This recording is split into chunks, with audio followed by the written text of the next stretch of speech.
Namouna, conte oriental. Chant premier. Une femme est comme votre ombre. Courez après, elle vous fuit. Fuyez-la, elle court après vous. Le sofa sur lequel Hassan était couché était dans son espèce une admirable chose. Il était de peau d'ours, mais d'un ours bien léché, moelleux comme une chatte et frais comme une rose. Hassan avait d'ailleurs une très noble pose. Il était nu comme Ève à son premier péché.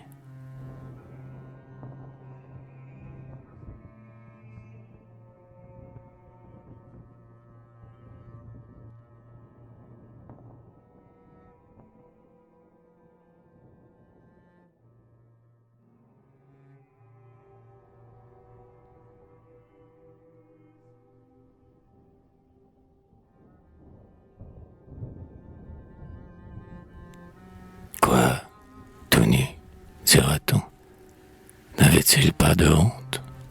Nu, dès le second mot? Que sera-ce à la fin?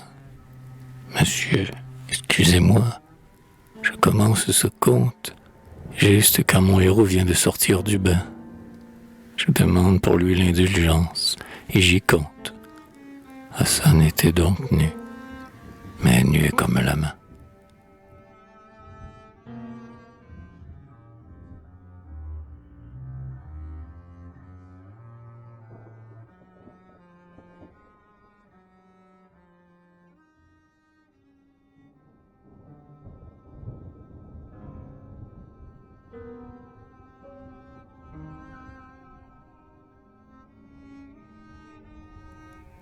Nu comme un plat d'argent, nu comme un mur d'église, nu comme le discours d'un académicien.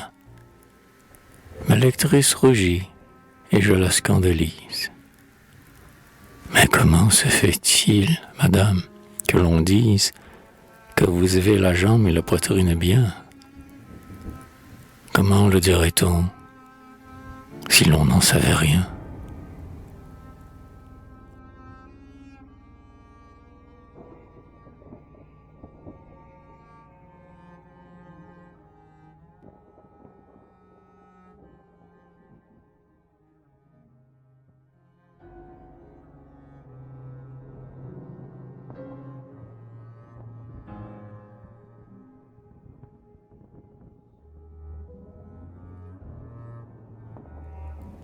Madame alléguera qu'elle monte en berline, qu'elle a passé les ponts quand il faisait du vent, que, lorsqu'on voit le pied, la jambe se devine, et tout le monde sait qu'elle a le pied charmant. Mais moi, qui ne suis pas du monde, j'imagine qu'elle aura trop aimé quelque indiscret amant.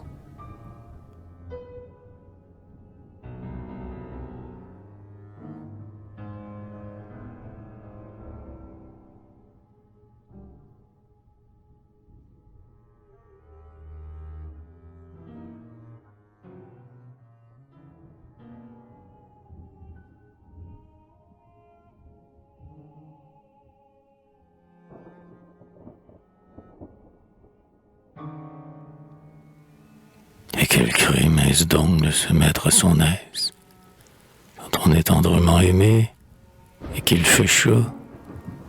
On est si bien tout nu dans une large chaise.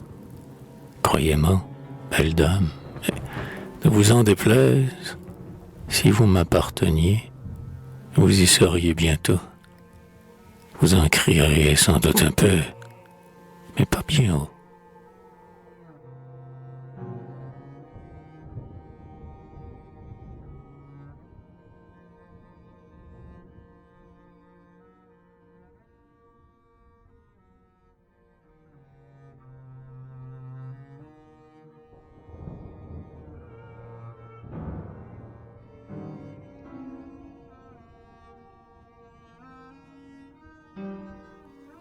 Dans un objet aimé, qu'est-ce donc que l'on aime? Est-ce du taffetas ou du papier gommé? Est-ce un bracelet d'or? Un peigne parfumé? Non, ce qu'on aime en vous, madame, c'est vous-même. La parure est une arme. Et le bonheur suprême, après qu'on a vaincu, c'est d'avoir désarmé.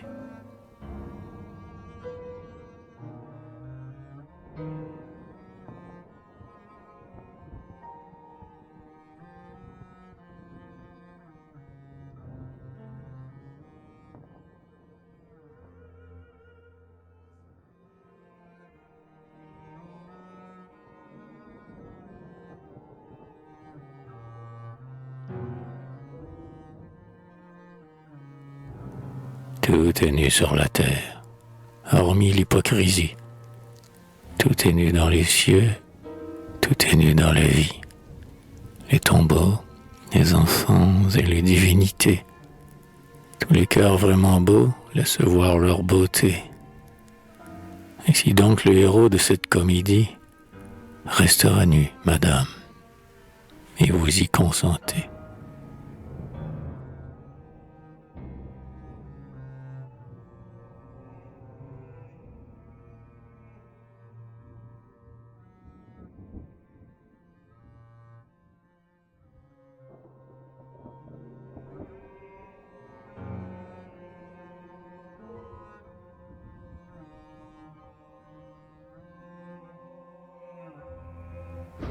Un silence parfait règne dans cette histoire.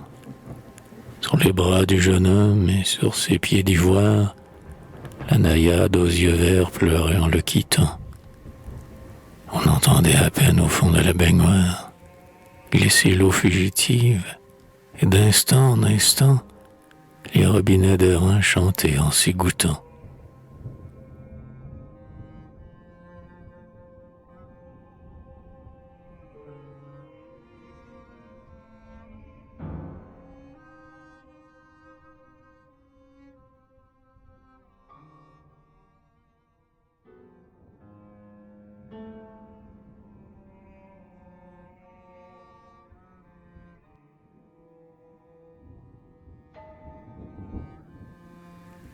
Le soleil se couchait. On était en septembre. Et triste mois chez nous. Mais un mois sans pareil.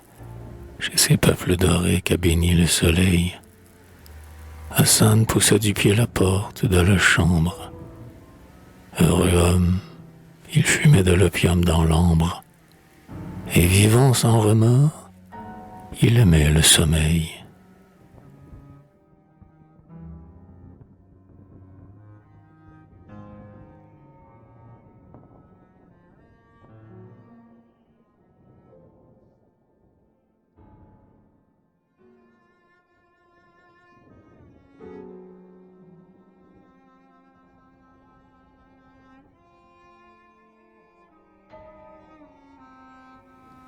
Bien qu'il ne s'élevât qu'à quelques pieds de terre, Hassan était peut-être un homme à caractère. Il ne le montrait pas, n'en ayant pas besoin. Sa petite médaille annonçait un bon coin. Il était très bien pris. On eût dit que sa mère l'avait fait tout petit pour le faire avec soin.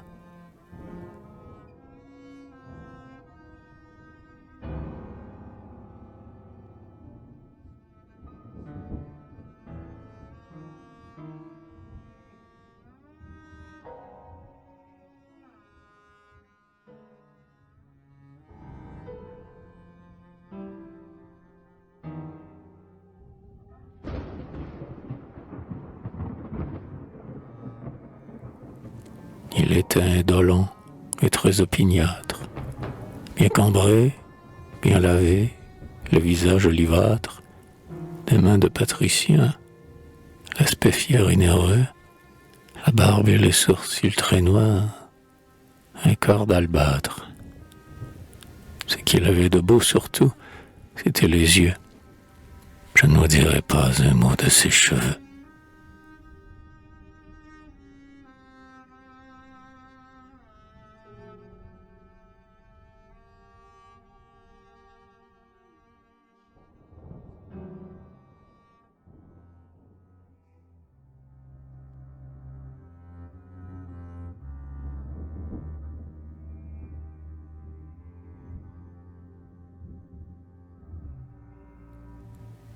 C'est une vanité qu'on rase en Tartarie. Ce pays-là, pourtant, n'était pas sa patrie. Il était renégat, français de nation. Riche aujourd'hui, jadis chevalier d'industrie, il avait dans la mer jeté comme un haillon son titre, sa famille et sa religion.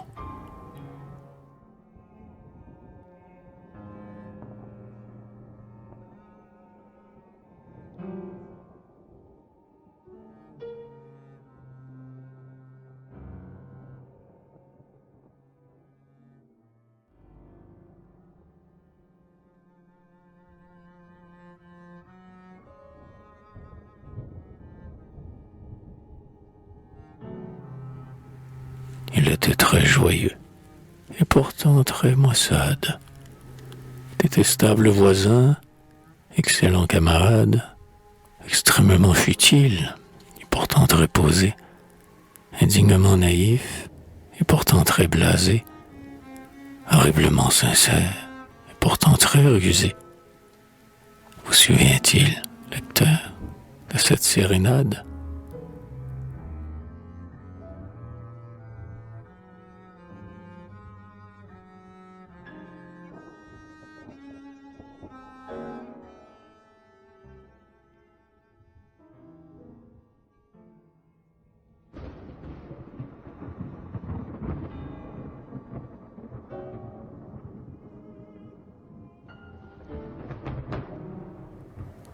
Que Don Juan, déguisé, chante sous un balcon une mélancolique et piteuse chanson, respirant la douleur, l'amour et la tristesse. Mais l'accompagnement parle d'un autre ton. Comme il est vif, joyeux, avec quelle prestesse il sautille, on dirait que la chanson caresse.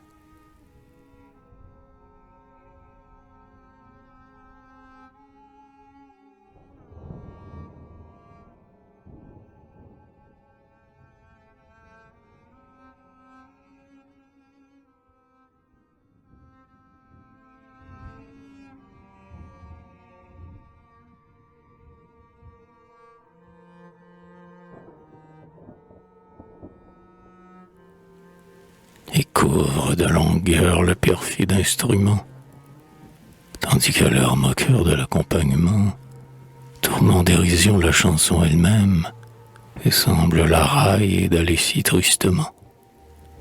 Tout cela cependant fait un plaisir extrême. C'est que tout en est vrai, c'est qu'on trompe et qu'on aime.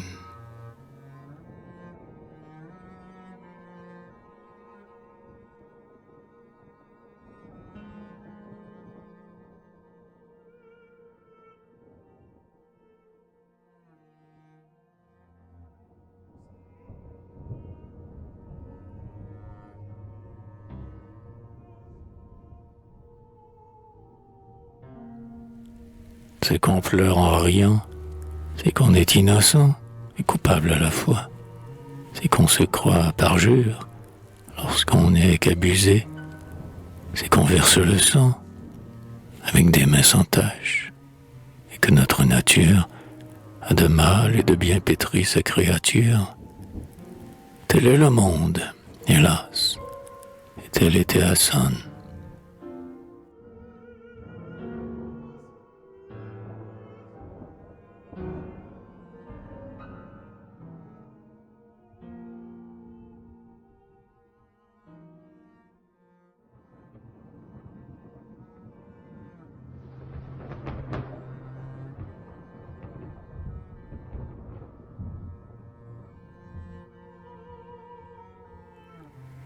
C'était un bon enfant dans le force du terme. Très bon et très enfant. Mais quand il avait dit « Je veux que cela soit », il était comme un terme. Il changeait de dessin comme on change d'habit. Mais il fallait toujours que le dernier se fît. C'était un océan devenu terre ferme.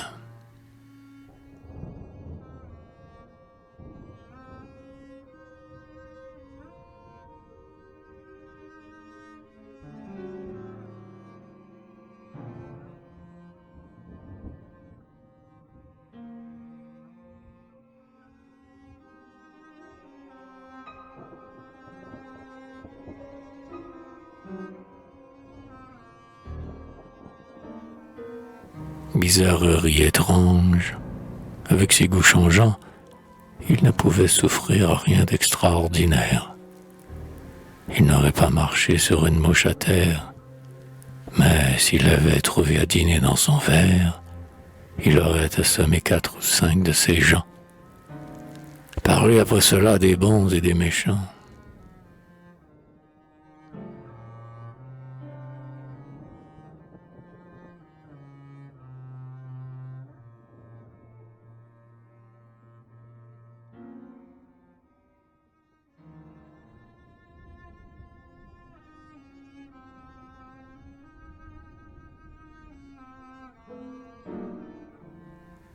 Venez après cela crier d'un ton de maître que c'est le cœur humain qu'un auteur doit connaître. Toujours le cœur humain pour modèle et pour loi. Le cœur humain de qui? Le cœur humain de quoi? Celui de mon voisin, sa manière d'être.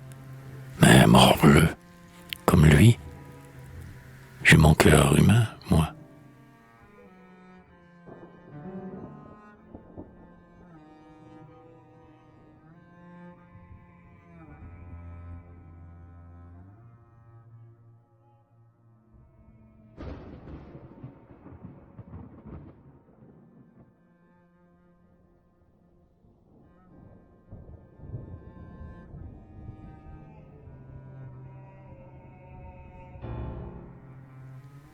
Cette vie est à tous, et celle que je mène, quand le diable y serait, est une vie humaine.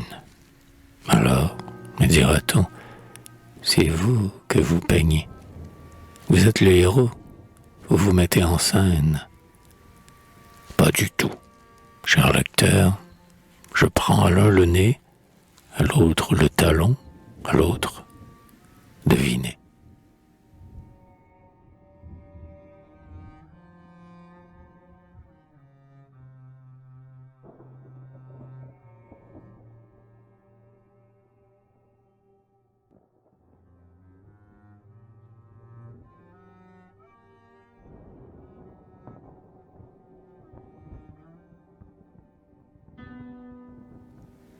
Dans ce cas, vous créez un monstre, une chimère. Vous faites un enfant qui n'aura point de père. Point de père, grand Dieu. Quand, comme Trisotin, j'en suis chez mon libraire à coucher ce matin. D'ailleurs, is pater equam nuptiae. J'espère que vous m'épargnerez de vous parler latin.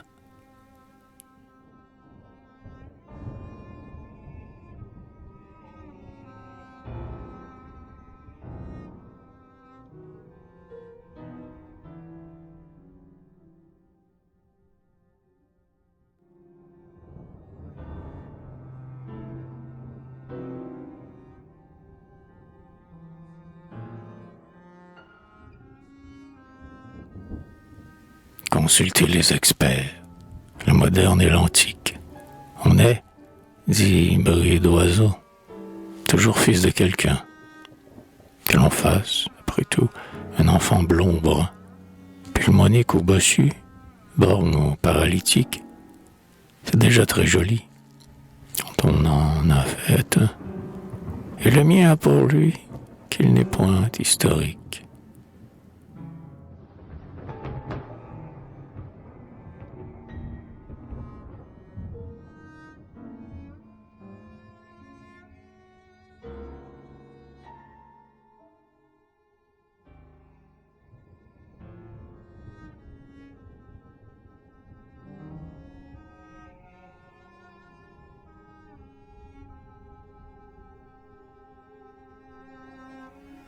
Considérez aussi que je n'y ai rien volé à la bibliothèque.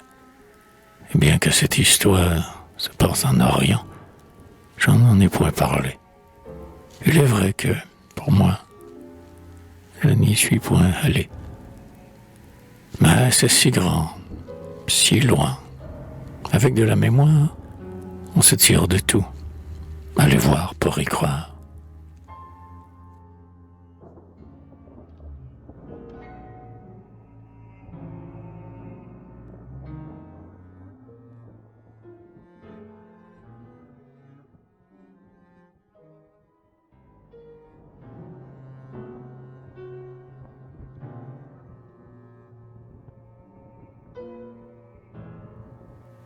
Si d'un coup de pinceau je vous avais bâti quelques villes aux toits bleus, quelques blanches mosquées, quelques tirades en verre, d'or et d'argent plaqués, quelques descriptions de minarets flanqués, avec l'horizon rouge et le ciel assorti, m'auriez-vous répondu, vous en avez menti.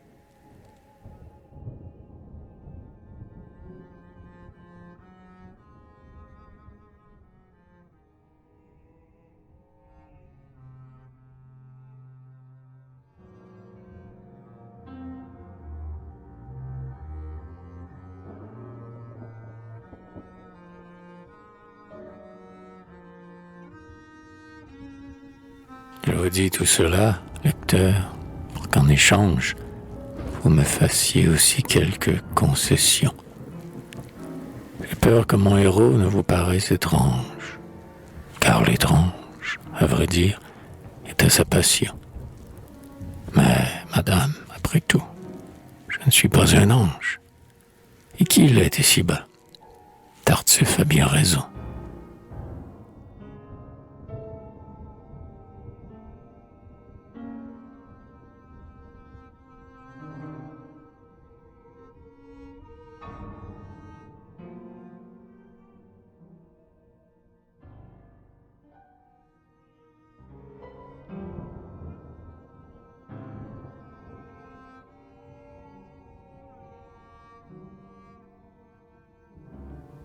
Hassan était un être impossible à décrire.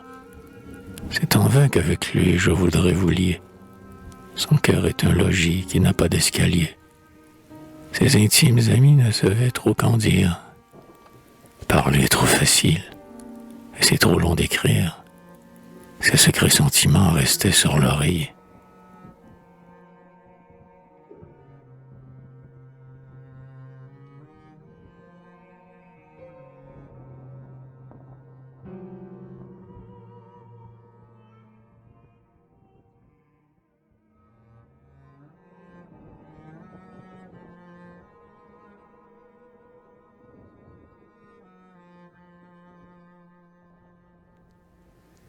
Il n'avait ni parents, ni guenauds, ni maîtresse.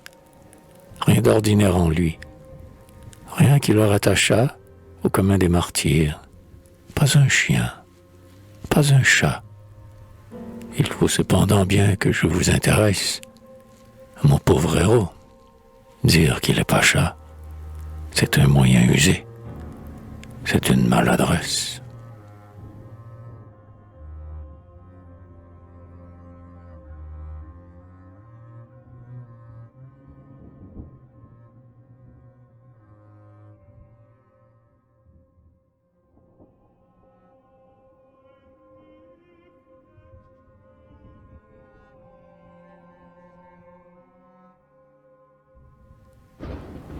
Dire qu'il est grognon, sombre et mystérieux, ce n'est pas vrai d'abord, et c'est encore plus vieux. Dire qu'il me plaît fort, cela n'importe guère. C'est tout simple d'ailleurs, puisque je suis son père. Dire qu'il est gentil comme un cœur, c'est vulgaire. J'ai déjà dit là-haut qu'il avait de beaux yeux.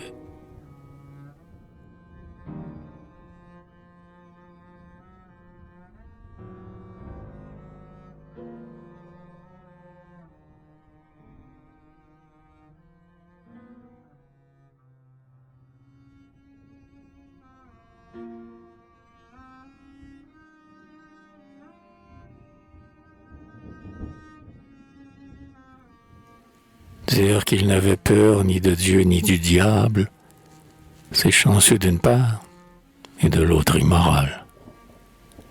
Dire qu'il vous plaira, ce n'est pas vraisemblable.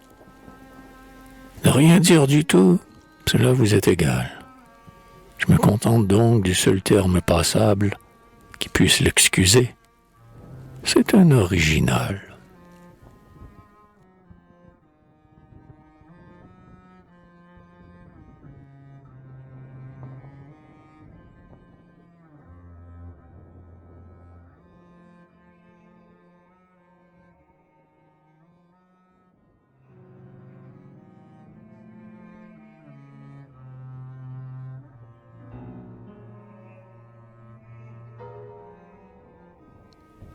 plu à Dieu, qui peut tout, que cela puisse suffire à le justifier de ce que j'en vais dire. Il le faut cependant.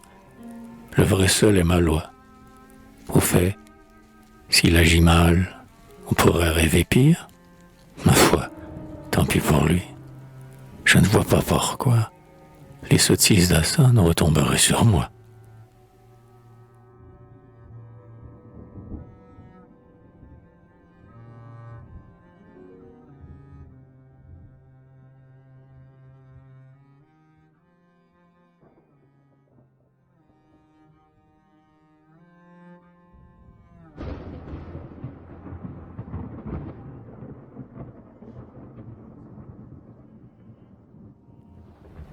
D'ailleurs, on verra bien, si peu qu'on me connaisse, que mon héros de moi diffère entièrement. J'ai des prétentions à la délicatesse. Quand il m'est arrivé d'avoir une maîtresse, je me suis comporté très pacifiquement. En honneur devant Dieu, je ne sais pas comment.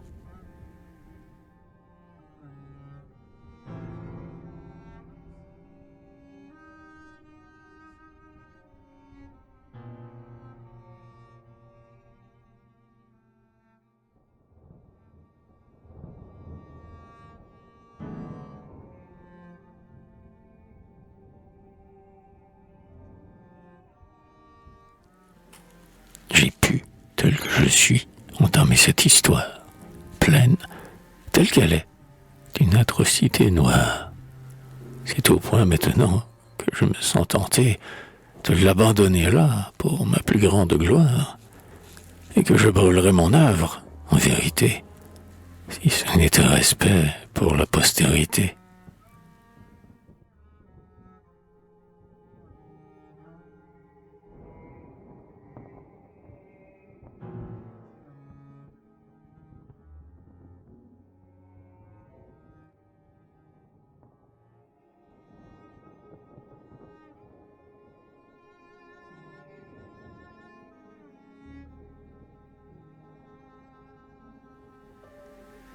Je disais donc qu'Hassan était natif de France, mais je ne disais pas par quelle extravagance il en était venu jusqu'à croire, à 20 ans, qu'une femme ici-bas n'était qu'un passe-temps. Quand il en rencontrait une à sa convenance, s'il la gardait 8 jours, c'était déjà longtemps.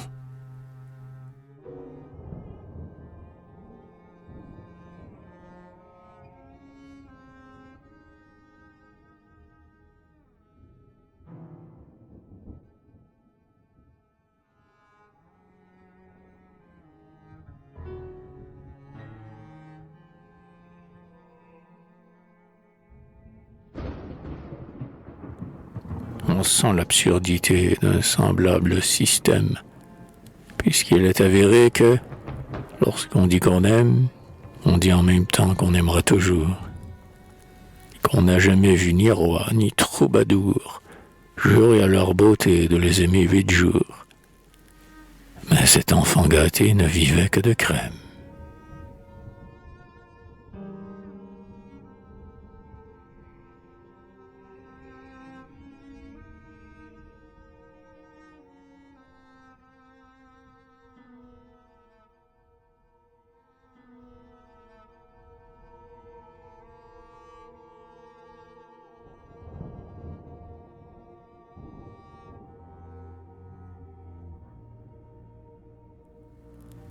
Je sais bien, disait-il un jour qu'on en parlait, que les 3/4 du temps ma crème a le goût d'aigre. Nous avons sur ce point un siècle de vinaigre. C'est déjà beaucoup que de trouver du lait. Mais toute servitude en amour me déplaît. J'aimerais mieux, je crois, être le chien d'un nègre.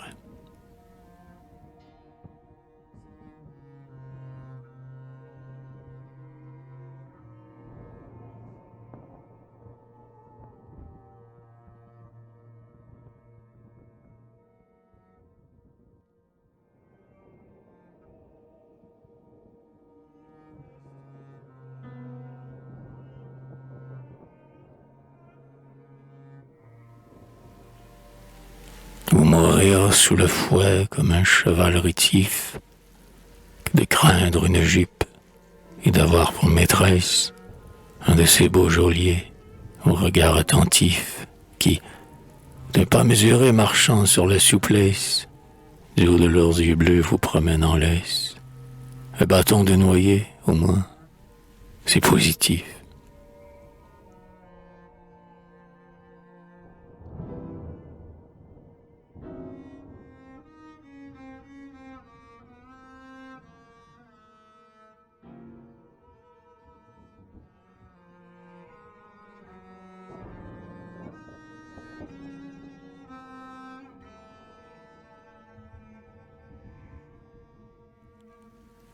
On connaît son affaire, on sait à quoi s'attendre, on se frotte le dos, on s'y fait par degrés.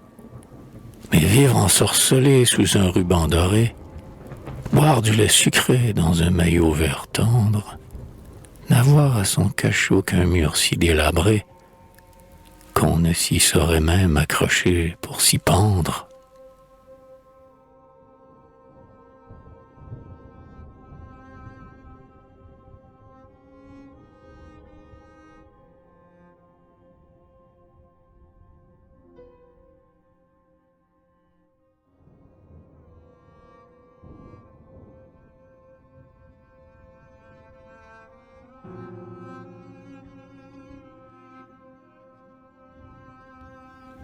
Ajoutez à cela que, pour comble d'horreur, la femme la plus sèche et la moins malhonnête, ou de mes 8 jours trouvera dans sa tête, ou dans quelque recoin oublié de son cœur, un amant qui jadis lui faisait plus d'honneur, un cœur plus expansif, une jambe mieux faite.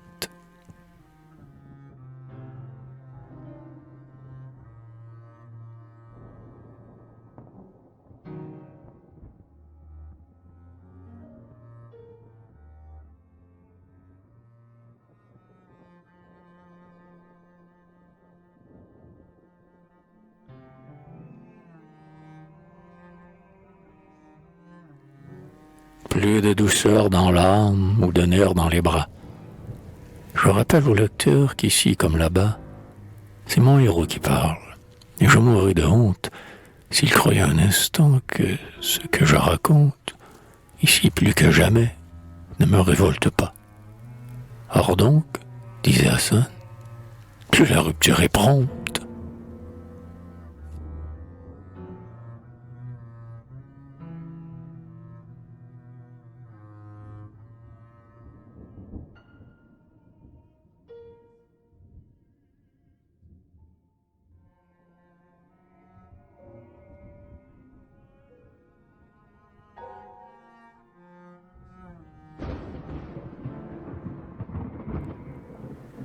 Plus mes petits talents gardent de leur fraîcheur. C'est la satiété qui calcule et qui pense. Tant qu'un grain d'amitié reste dans la balance, le souvenir souffrant s'attache à l'espérance, comme un enfant malade aux lèvres de sa sœur. L'esprit n'y voit pas clair avec les yeux du cœur.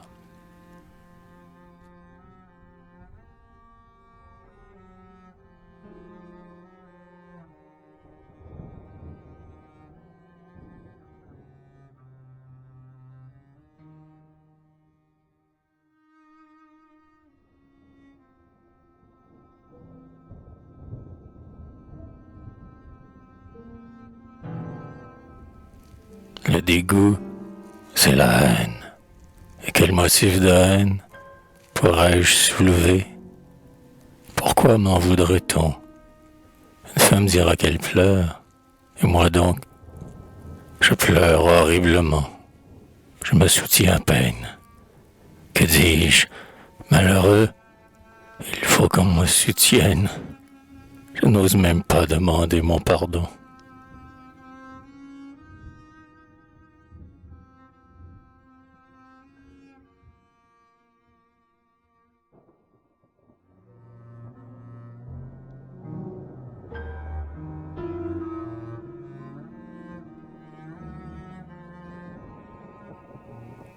Je me prive du corps, mais je conserve l'âme.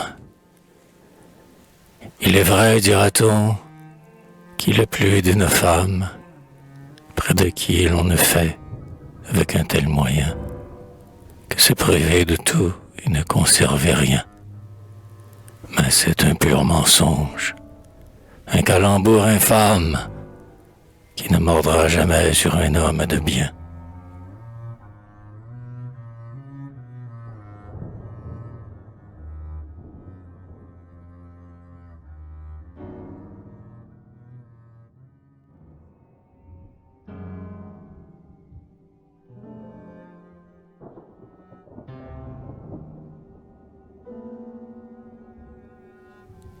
Voilà ce que disait Hassan pour sa défense. Bien entendu qu'alors, tout se passait en France, du temps que sur l'oreille il avait ce bonnet, qui fit à son départ une si belle danse, par-dessus les moulins. Du reste, s'il tenait à son raisonnement, c'est qu'il le comprenait.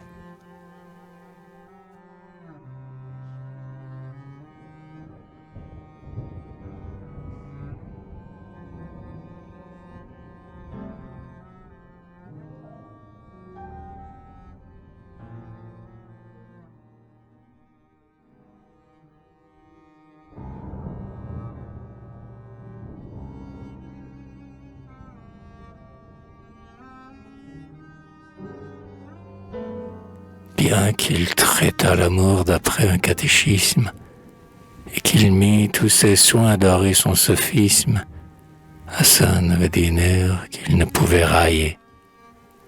Chez lui, la jouissance était un paroxysme, vraiment inconcevable et fait pour effrayer.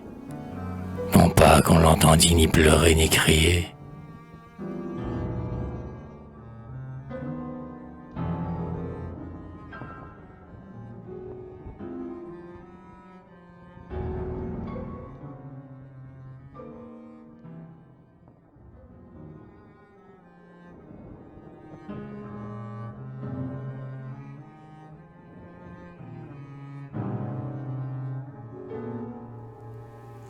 Un léger tremblement, une pâleur extrême, une convulsion de la gorge, un blasphème, quelques mots sans raison balbutiés tout bas, c'est tout ce qu'on voyait.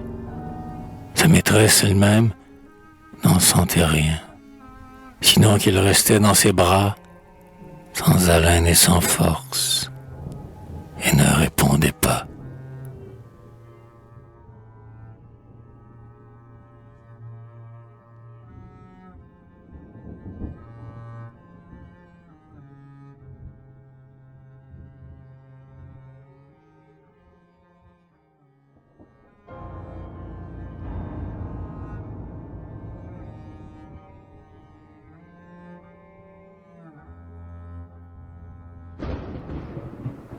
Mais à cette bizarre et ridicule ivresse succédait d'ordinaire un tel enchantement qu'il commençait d'abord par faire à sa maîtresse 1001 madrigaux, le tout très lourdement.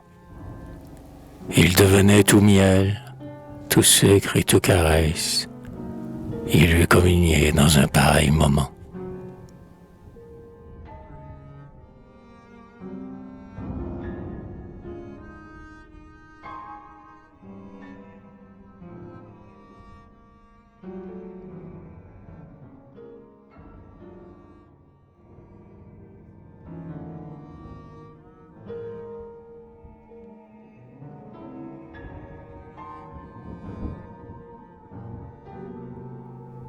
Il n'existait alors secret ni confidence qui pût résister. Tout partait, tout roulait. Tous les épanchements du monde entraient en danse. Illusion, souci, gloire, amour, espérance. Jamais confessionnal ne vit de chapelet comparable en longueur à ceux qu'il défilait.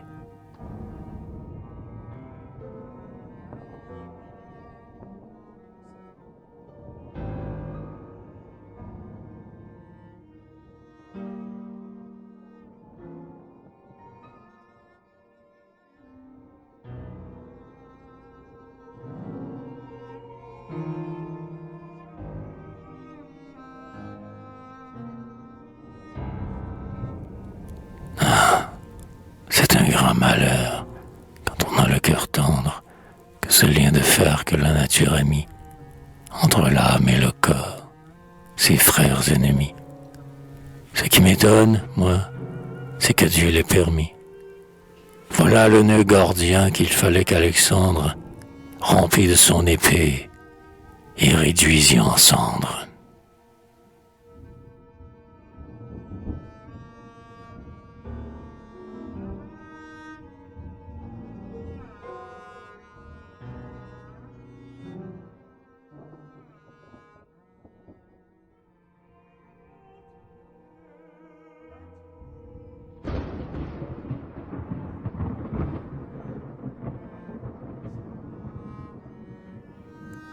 L'âme et le corps, hélas, ils iront deux à deux, tant que le monde ira, pas à pas, côte à côte, comme s'en vont les vers classiques et les bœufs, l'un disant « tu fais mal » et l'autre « c'est ta faute ».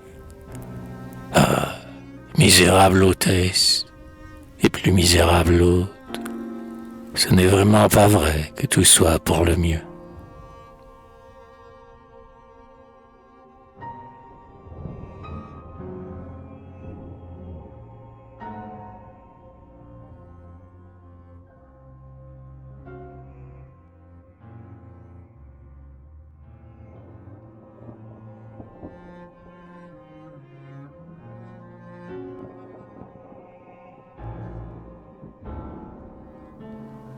Et la preuve, lecteur, la preuve irrécusable que ce monde est mauvais, c'est que pour y rester, il a fallu s'en faire un autre et l'inventer. Un autre. Monde étrange, absurde, inhabitable, et qui, pour vouloir mieux que le seul véritable, n'a pas même un instant eu besoin d'exister.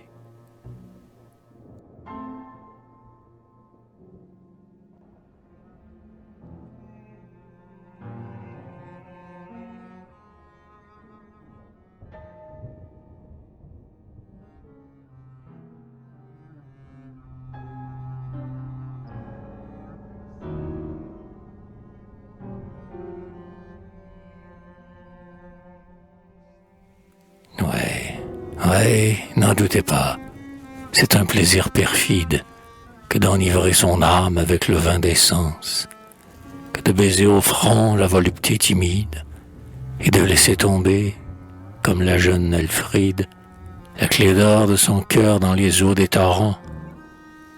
Heureux celui qui met, dans de pareils moments,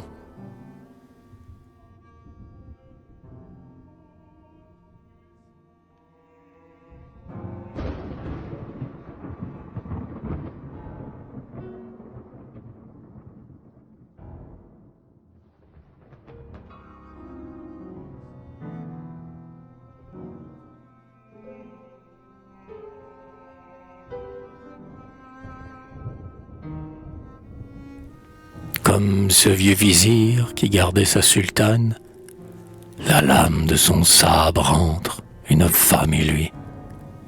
Heureux l'autel impur qui n'a pas de profane, heureux l'homme indolent pour qui tout est fini, quand le plaisir s'émousse et que la courtisane n'a jamais vu pleurer après qu'il avait ri.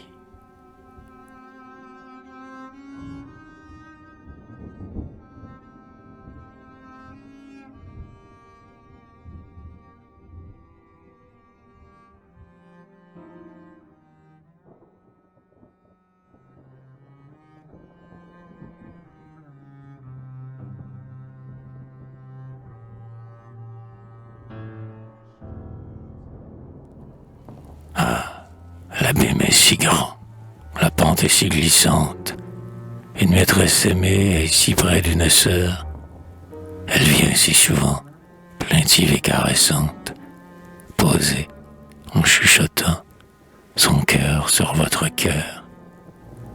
L'homme est si faible alors, la femme est si puissante, le chemin est si doux du plaisir au bonheur.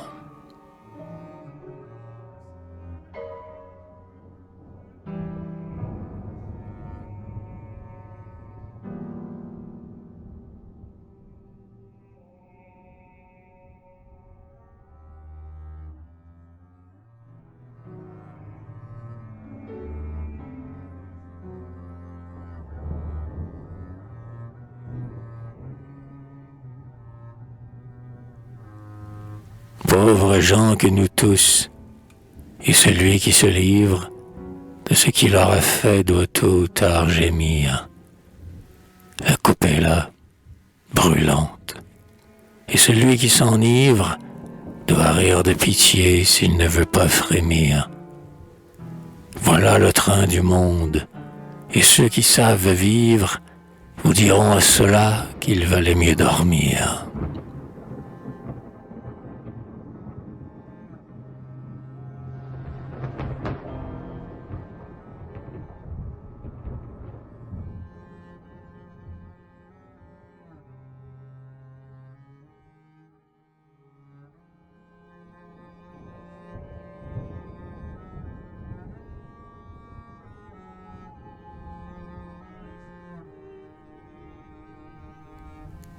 Ouais, dormir et rêver, hein, que la vie est belle.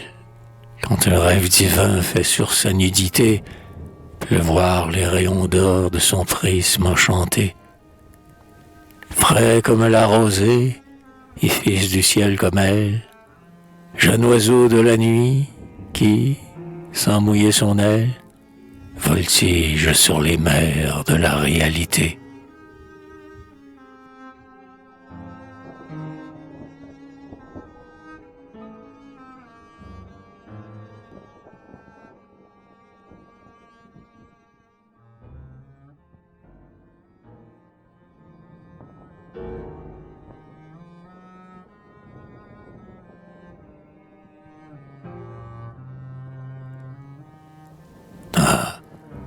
Si la rêverie était toujours possible, et si le somnambule, en étendant la main, ne trouvait pas toujours la nature inflexible qui lui heurte le front contre un pilier d'airain, si l'on pouvait se faire une armure insensible, si l'on rassasiait l'amour comme la faim.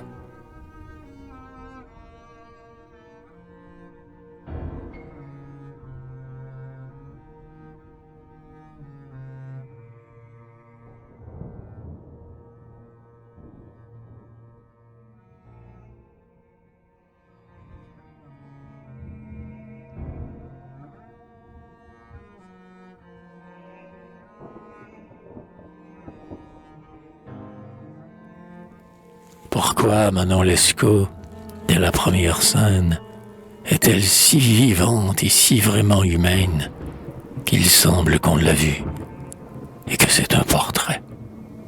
Et pourquoi l'Héloïse est-elle une ombre vaine qu'on aime sans y croire et que nul ne connaît? Ah, rêveur, ah, rêveur, que vous avons-nous fait?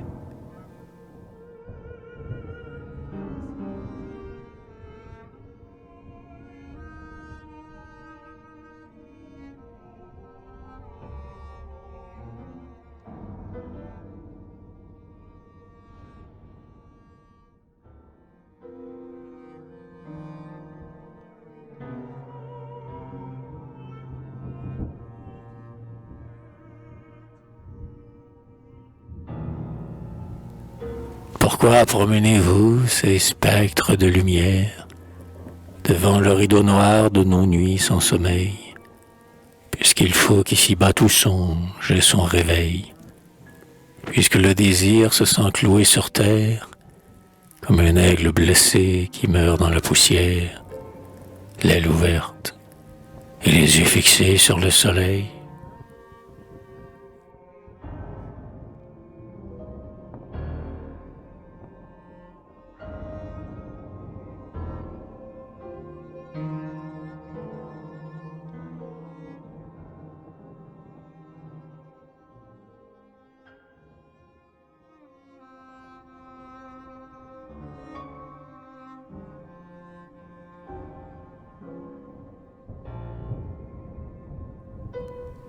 Manon, sphinx étonnant, véritable sirène, cœur 3 fois féminin, Cléopâtre en panier, quoi qu'on dise ou qu'on fasse, et bien qu'à Sainte-Hélène, on ait trouvé ton livre écrit pour des portiers, tu n'en es pas moins vrai, infâme. Cléomène n'est pas digne, à mon sens, de te baiser les pieds.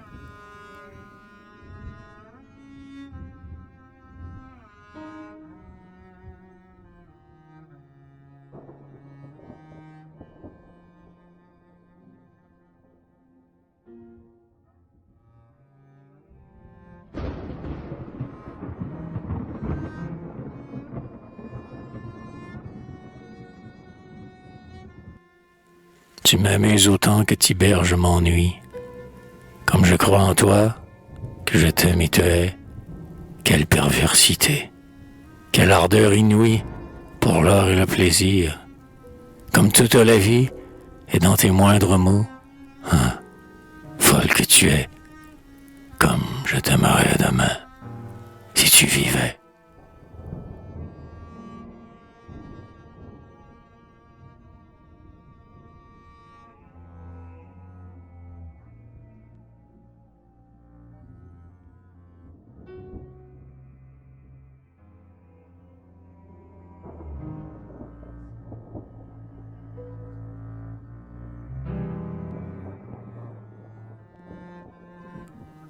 En vérité, lecteur, je crois que je radote. Si tout ce que je dis vient à propos de bottes, comment goûteras-tu ce que je dis de bon? J'ai fait un hiatus indigne de pardon. Je compte là-dessus rédiger une note. J'en suis donc à te dire. Au diable en suis-je donc?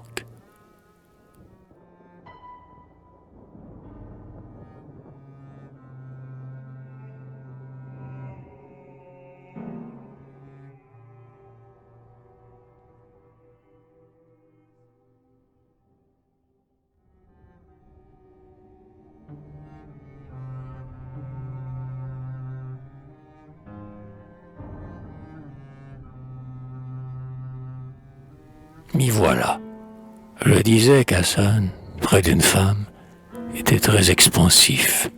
Il voulait tout ou rien. Je confesse, pour moi, que je ne sais pas bien comment on peut donner le corps sans donner l'âme.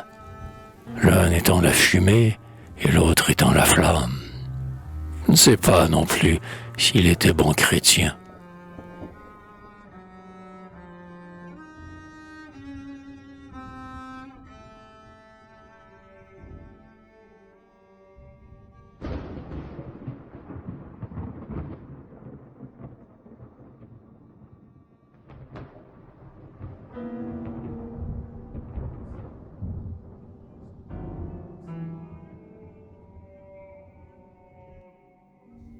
Je ne sais même pas quelle était sa croyance, ni quel secret si tendre il avait confié, ni de quelle façon, quand il était en France, ses maîtresses d'un jour l'avaient mystifié, ni ce qu'il en pensait, ni quelle extravagance l'avait fait blasphémer l'amour et l'amitié.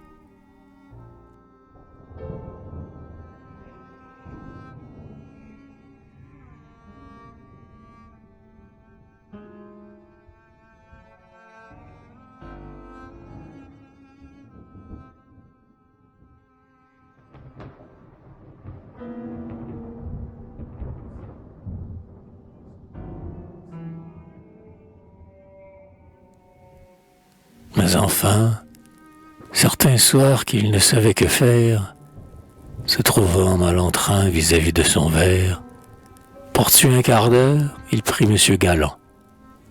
Dieu voulut qu'il y vît comme quoi le sultan envoyait tous les jours une sultane en terre, et ce fut là-dessus qu'il se fit musulman.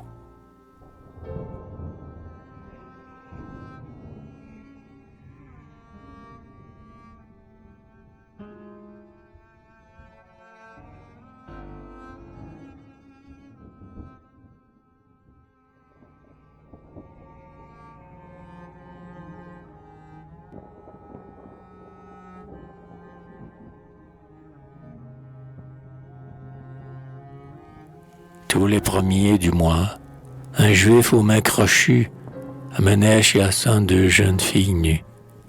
Tous les derniers du mois, on leur donnait un bain, un déjeuner, un voile, un sequin dans la main. et puis on les priait d'aller courir les rues. Système assurément qui n'a rien d'inhumain.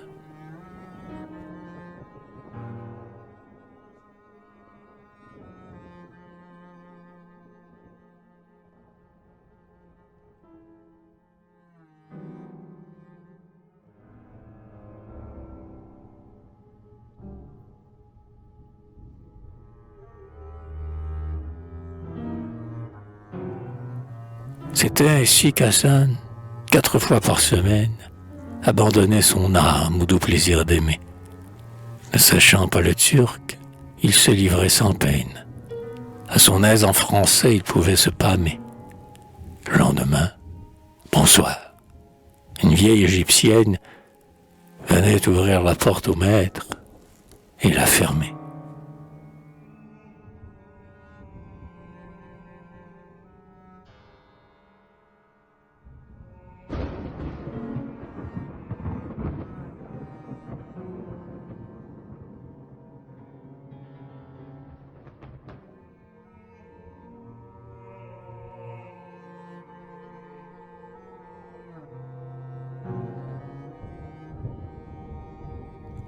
Ceci pourra sembler fort extraordinaire, et j'en sais qui riront d'un système pareil. Mais il paraît qu'Hassan se croyait, au contraire, l'homme le plus heureux qui fût sous le soleil. Ainsi donc, pour l'instant, lecteur, laissons-le faire. Le voilà tel qu'il est, attendant le sommeil.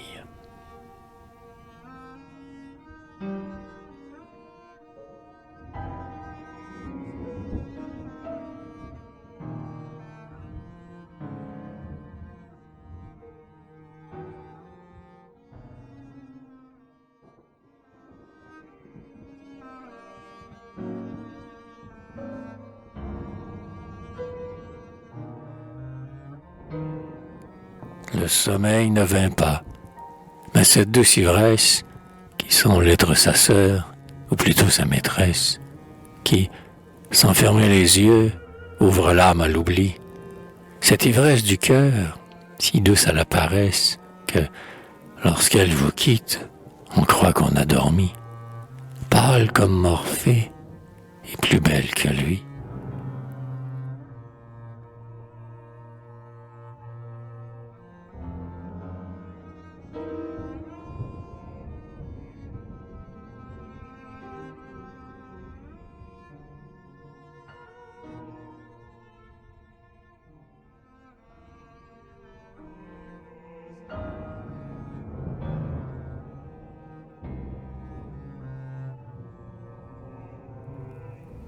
C'est le sommeil de l'âme, et non du corps. On fume, on se remue, on bâille, et cependant on dort. On se sent très bien vivre, et pourtant on est mort. On ne parlerait pas d'amour, mais je présume que l'on serait capable, avec un peu d'effort. Je crois qu'une sottise est au bout de ma plume.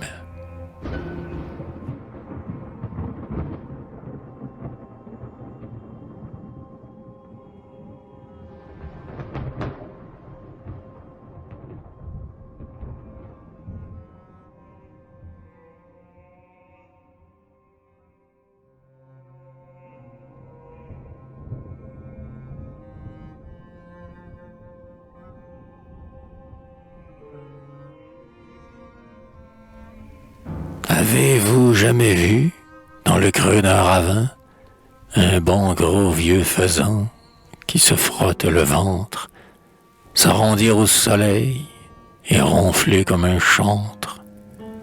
Tous les points de sa boule aspirent vers le centre. On dirait qu'il rumine, ou qu'il cuve du vin. Enfin, quoi qu'il en soit, c'est un état divin.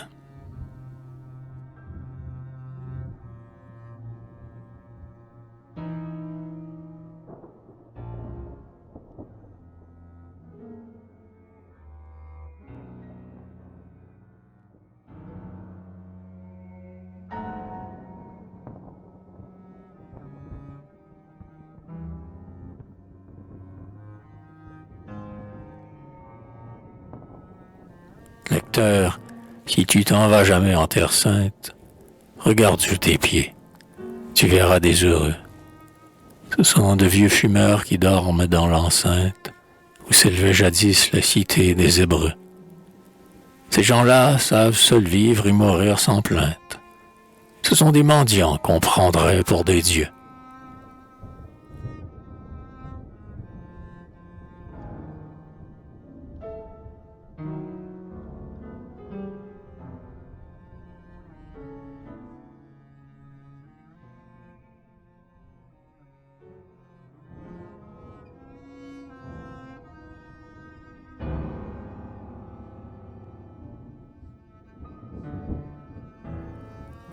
Ils parlent rarement.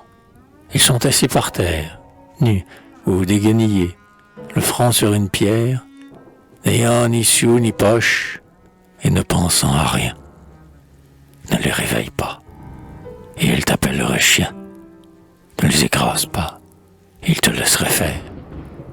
Ne les méprise pas, car ils te valent bien.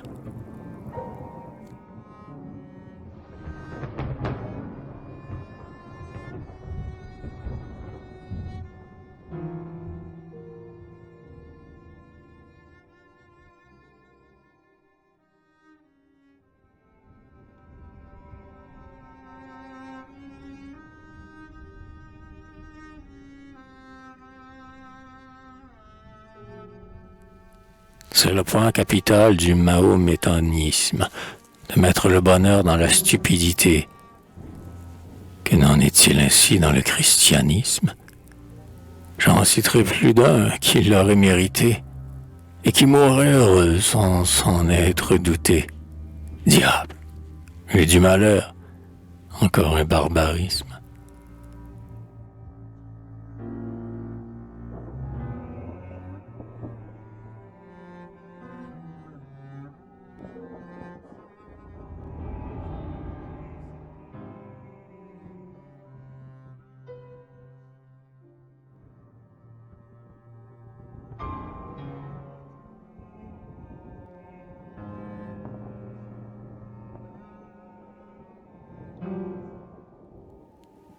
On dit mahométisme, et j'en suis bien fâché. Il fallait me lever pour prendre un dictionnaire, et j'avais fait mon verre avant d'avoir cherché. Je me suis retourné, ma plume était par terre.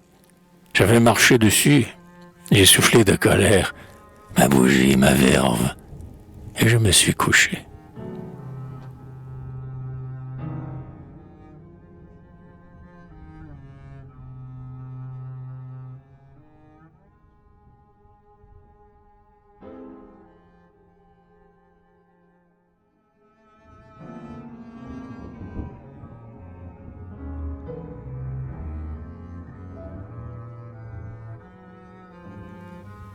Tu vois, ami lecteur, jusqu'où va ma franchise. Mon héros est tout nu, moi, je suis en chemise. Je pousse la candeur jusqu'à t'entretenir d'un chagrin domestique. Où voulais-je en venir? Je ne sais vraiment pas comment je vais finir. Je suis comme Ménéas portant son père en chise.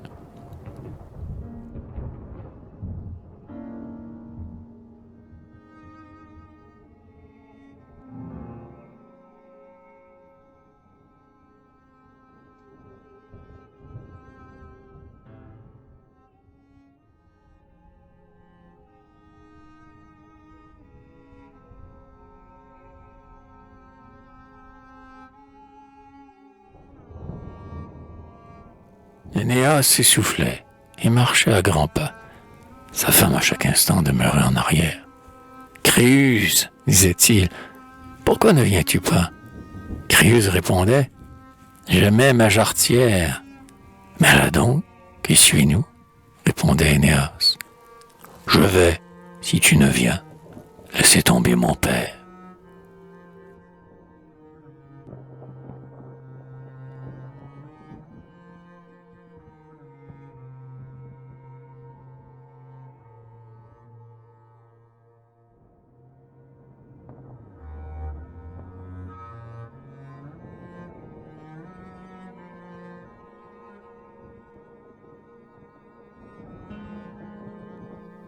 Lecteur, Nous allons voir si tu comprends ceci. Anchise est mon poème, et ma femme Créuse, qui va toujours traîner en chemin. C'est ma muse. Elle s'en va là-bas quand je le crois ici. Une pierre l'arrête, un papillon l'amuse. Quand arriverons-nous, si nous marchons ainsi?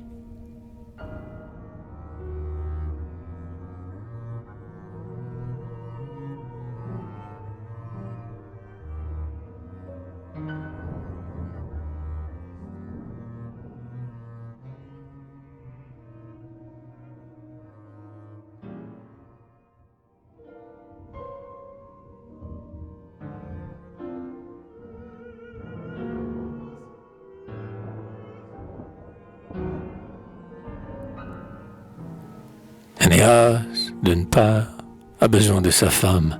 Sans elle, à dire vrai, ce n'est qu'un corps sans âme. Anchise, d'autre part, est horriblement lourd. Le troisième péril, c'est que Troie est en flammes. Mais, dès qu'Anchise grogne, ou que sa femme court, Énéas est forcé de s'arrêter tout court.